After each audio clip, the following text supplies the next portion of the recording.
Okay, welcome APUSH students to almost your last chapter right here. Basically, we got the 1980s on up. We get this dawning of the conservative age, the movement for the new right. So, let me check here, make sure. Yes, sorry, I knew that wasn't right. Okay, there we go. We're going to view it like this. All right. So you get Barry Goldwater and Ronald Reagan. These guys are kind of the two headliners of this new right. Reagan himself actually was initially a Democrat, but he's going to move over to the Republican Party. He becomes very anti-communist in the 1950s. He supports Barry Goldwater in his presidential race against Lyndon B. Johnson in 1964. This famous slogan, "A time for choosing," basically trying to paint LBJ as being soft on communism. Barry Goldwater himself writes A Conscience of a Conservative. These guys are anti-New Deal and anti-communism. That's important to know. They don't like how many government institutions we created during the New Deal. Many of those stuck around after the Great Depression. So basically, government is getting too big and too intrusive on American lives. So Republicans believe that we need to have less government institutions, less handouts, things like that. You got Phyllis Schlafly again. Remember that she was instrumental in stopping the ERA, the Equal Rights Amendment. She writes some books like A Choice, Not an Echo. So what are some of the things that they want? I think you need to write in your notes a three-legged stool of the new right. You need to put that in your notes right now. Three-legged stool of the new right. Draw a line down and to the left and put anti-communism. They are very anti-communist, especially this new right. Remember, Richard Nixon was a Republican, but he was part of détente, a lessening of the tensions with the Soviet Union. The new right has grown tired of containing communism. They want to destroy communism. So part of the stool is anti-communism. Now, the second is free market economy. They want less government regulations on big business. Their belief, supply side economics, is that if you lower the taxes on business, they can operate more efficiently. That'll lead to more jobs and for the businesses themselves being more efficient.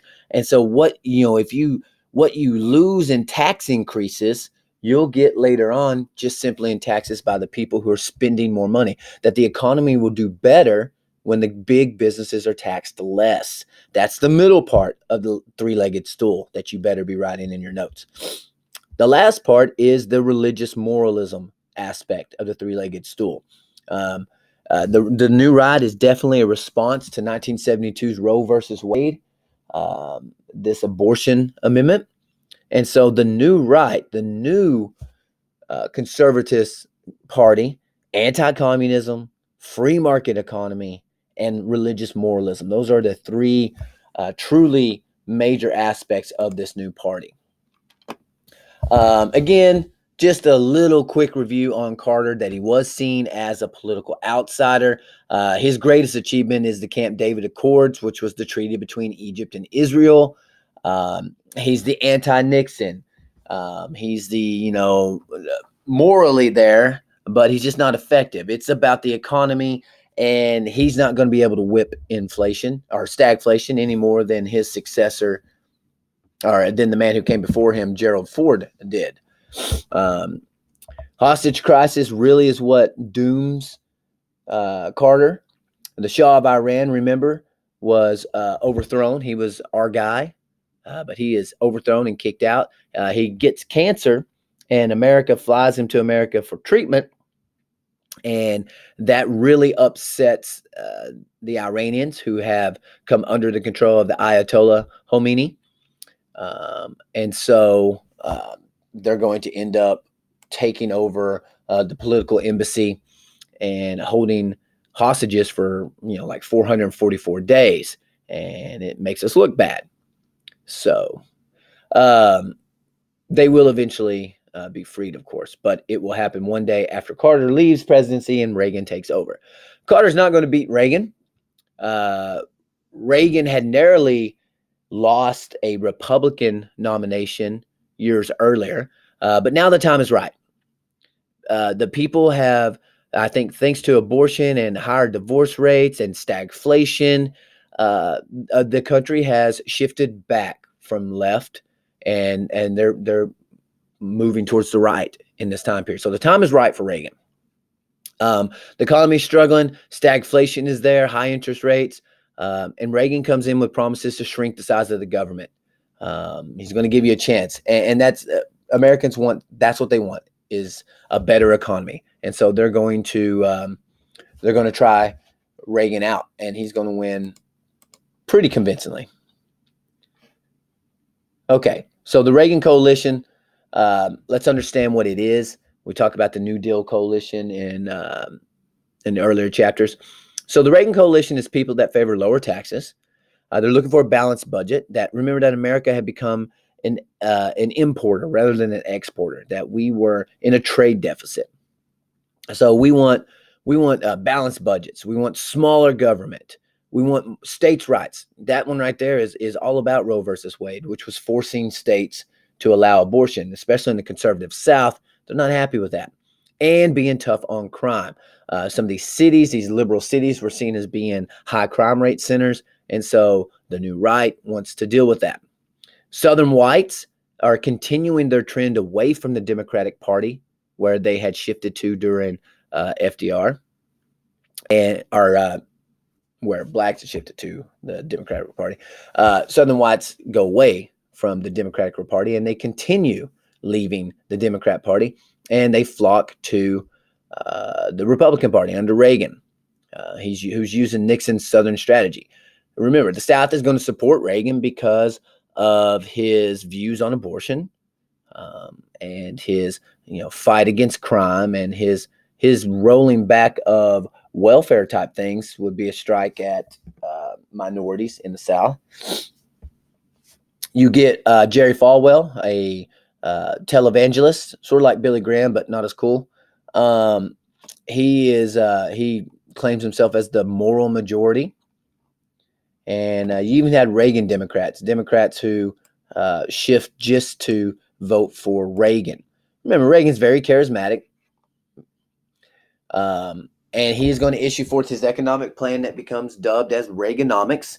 It isn't reinventing the wheel. It has been tried before by Hoover at the beginning of the Great Depression. Reaganomics employs supply side economics, which is basically this: you lower the taxes on businesses, and as such, and you invest money into the businesses, and this will improve the economy. The idea is that you make it better for big businesses, and they'll make it better for their workers. They'll be able to hire more workers, so employment will be better. Unemployment had gotten up to 10% right at the beginning of Reagan's term, which was the highest rate it had been since the Great Depression. So the idea is invest in businesses, lower their taxes, and this will trickle down to middle class and to working class, and everybody's going to be a winner in this. He's going to pass the Economic Recovery Tax Act, which is a very large tax cut on everybody, not just big businesses, but this is a tax cut to people. Unfortunately, that means that we're not bringing in as much money, and with Reagan, the deficit is going to soar. He's going to triple the deficit in his 2 terms of presidency. Social Security and Medicare are off limits. Even Reagan doesn't try to mess with that. He's too afraid of alienating suburbanites and middle class supporters. And the elderly. Nobody wants to see Social Security and Medicare touched. It just isn't going to happen anytime soon. And that goes for today as well. Like I said, the national debt increases under Reagan. He is spending a lot of money on the military defense. And remember, he's cutting taxes. So how are we paying for this? That's a bit of a problem. All right. Deregulation is a big part of Reagan and the new right. Remember, deregulation is, not regulating businesses as much. You're not watching, you're letting them do their thing. It's more laissez-faire. Um, led to lower spending by the government. And as you can see over there to the right, they want you to link this to President Trump's executive order that requires 2 federal regulations to disappear for every 1 new regulation. Basically, it feels like we've made too many silly laws and that the government is controlling even little things in American lives. That the government doesn't need to be there to basically tell us how to do these things. At the end of Reagan's presidency, the size of the government remained virtually unchanged. However, so on the surface, we want a smaller government, but Reagan doesn't really accomplish that. He does help remake the judiciary. He does put forth more conservative Supreme Court justice members. We get Sandra Day O'Connor, who became the first female justice, and that's under Reagan. And he appoints William Rehnquist as Supreme Court justice member, Chief Justice. But similar to when Nixon got his guys in there, they don't really change any of the laws. There's slight rolling back of the more liberal Supreme Court decisions, but they're not really rolling back anything. The tax increase in 1982, a year after he became president. High interest rates and unemployment are a result. Like I said, about 10% unemployment. However, luckily for Reagan, his popularity wanes, as you can imagine, as the economy isn't working his first 2 years. But there is a turnaround in 83, which is right before a year before the election. So that's going to help him gain back enough popularity to easily defeat Walter Mondale. Reagan projects an image of small town America and optimism. He's the cowboy. He's out there at his little ranch and stuff. He's the former movie star, but he's going to kind of like Andrew Jackson portrayed himself as a common man, even though he was very rich. Reagan projects an image of small town America. He's very optimistic. He's charismatic. He's a great speaker. And in 1985, we return to prosperity. First time in 70 years that the United States imported more than it exported. So that's great. That's we're moving where we need to. Union jobs began to shrink.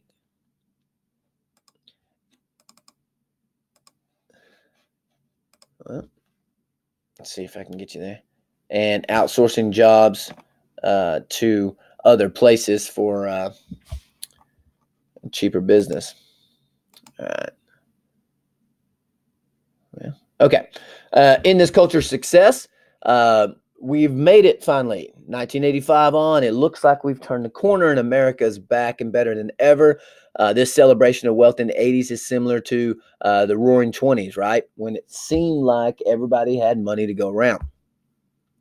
Wall Street says greed is good and that there are positive outcomes of it. Donald Trump sees his rise as a real estate mogul in New York City. And, that's important because look where he is today as far as a president. And whether you like him or not, he is probably going to be a fairly impactful president. The computer revolution, big time. The rise of Microsoft, Apple, and IBM. Apple kind of really paving the way. 1976, we get PCs, personalized computers. Computers are old, going back to basically World War II, but they were enormous and not very good. PCs are going to put a computer on your desk and it can actually do stuff. So that's going to help us out a lot. The Soviet Union and American relations in this new right era is different. He saw the Soviets as an evil empire, kind of like Star Wars again. And so his policy shifts from containing communism to defeating it. He puts forth the Strategic Defensive Initiative, which people at the time, the media labels the Star Wars Initiative.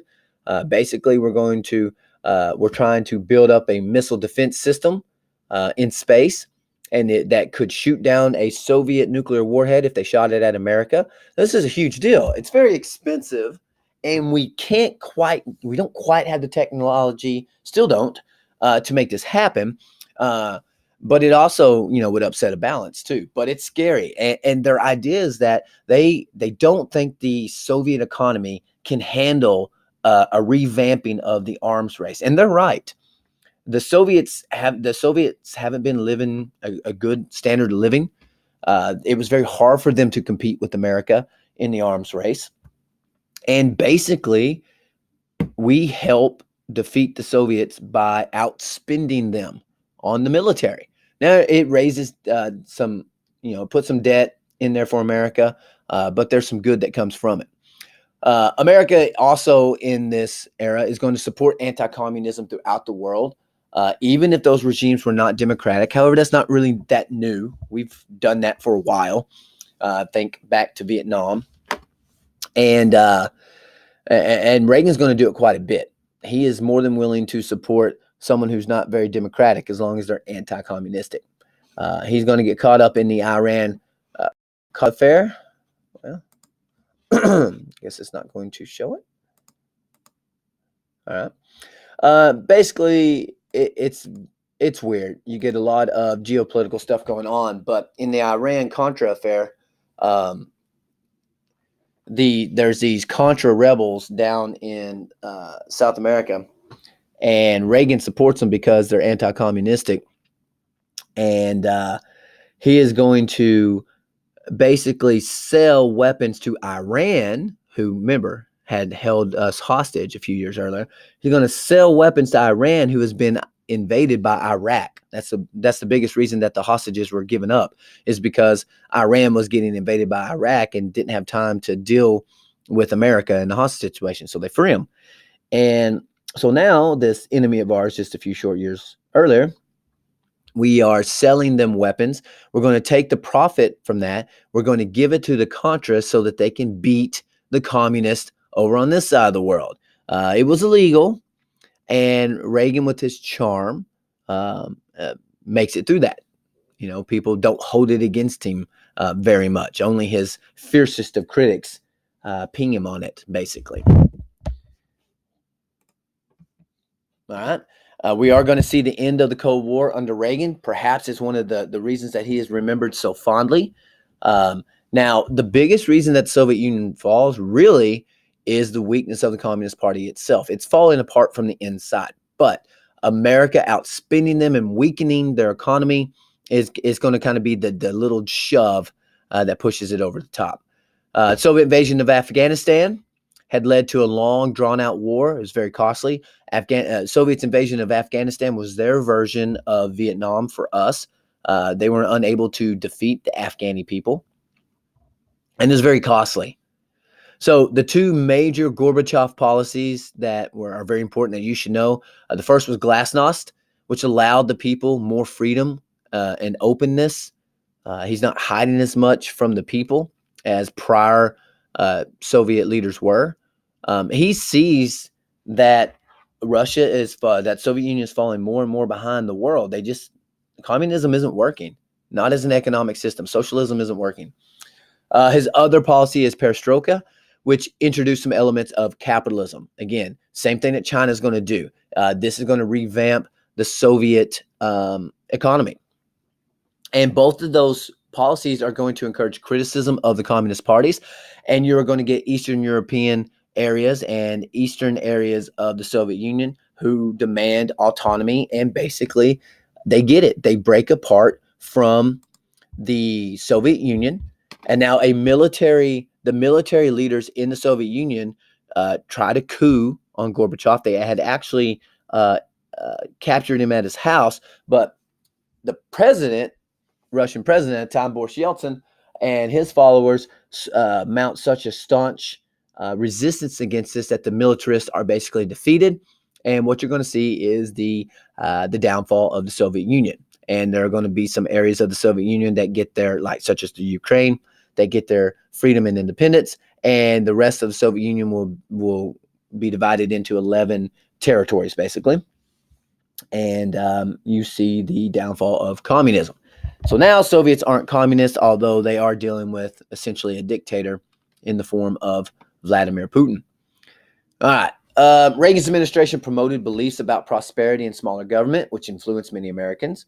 And basically, he's popular enough that he's going to help his successor, his vice president, George Herbert Walker Bush, Daddy Bush, defeat Dukakis in 1988. Bush is going to promote family values. Remember, he's part of that new right, religious moralism and all that stuff. Bush is certainly not, he's not very popular, really. He's certainly not Reagan, but he's seen as an extension of Reagan's policies. You can't have Reagan. Reagan gets 2 terms and he's done. So basically, Bush is kind of seen as the next best thing. Um, he believes that America is going to play a significant role in the new world. He is going to get entangled in the Middle East, however. Going to be part of the Persian Gulf War. Um, Iraq is under Saddam Hussein is invading again. They had invaded Iran. Now they're invading Kuwait. They're also threatening Saudi Arabia, which 1/5 of the world's oil is there. So to protect that oil, Bush is willing to go to war. And so the United Nations, with a push from America, is going to support the use of force against Saddam Hussein in Iraq. We're going to do work on them, and we are very successful there. And rather than get rid of Saddam Hussein, which could have caused a lot more turmoil in the region, they leave him in power and they place economic sanctions against Iraq. And now we will come back in the 2000s and end up executing Saddam Hussein when we fight the Second Persian Gulf War. But you see the quote there, by God, we've kicked the Vietnam syndrome once and for all. America's back. We're winners. And it felt good. It felt good to be an American then. All right. That is your chapter 30, the rise of the new right. So make sure that you understand all the things you see there. And guys, we're almost there. We've almost made it. One more chapter to go. I'll see you in class.